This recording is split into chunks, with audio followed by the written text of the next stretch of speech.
চিত্রনায়িকা শবনম বুবলীকে বিয়ে করেছেন অভিনেতা শরীফুল রাজ।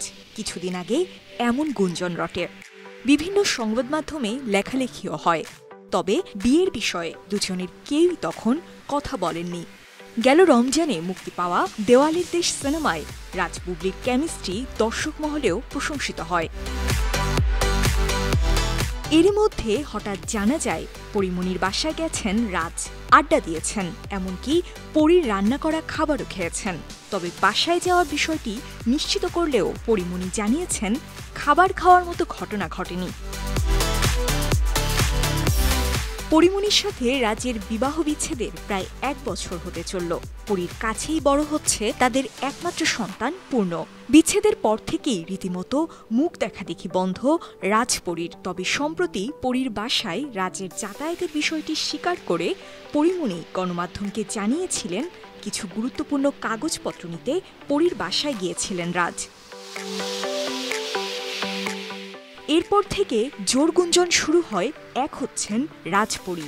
ঢালিউডে সবার মুখে মুখে যখন এই আলোচনা, তখনই পরীর একটি স্ট্যাটাস রহস্য সৃষ্টি করেছে। শনিবার ফেসবুকে এই চিত্রনায়িকা লিখেছেন, যাকে আমার বাসার দারোয়ানি গেটে অ্যালাউ করবে না, সে স্বপ্নে আমার রান্না খায়। সামাজিক যোগাযোগ মাধ্যমে মুহূর্তেই ছড়িয়ে পড়ে পরীর এই পোস্ট। অনেকেই জানতে চেয়েছেন কাকে বাসার দারোয়ান ঢুকতে দেবে না, কিংবা কে স্বপ্নে পরীর রান্না খেয়েছে। এমন প্রশ্নের উত্তরে পরীমনি লিখেছেন, আছে একটা টোকাই, তার বিয়ের নিউজের চাপ থাকলো আমাকে আর আমার ছেলেকে দিয়ে, কত বড় নিমক খারাম।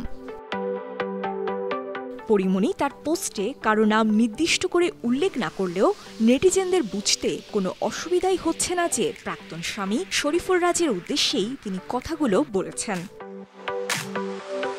সম্প্রতি পরীমনির বাসায় রাজের যাওয়ার বিষয়টিতে অনেকে ভেবেছিলেন হয়তো তারা দুজন আবার এক হচ্ছেন। তবে পরীমনি সেই সম্ভাবনা পুরোপুরি উড়িয়ে দিয়েছেন। অন্যদিকে বেশ আগে থেকেই বুবলির সঙ্গে ঠান্ডা যুদ্ধ চলছিল পরীর। News desk, 52 TV.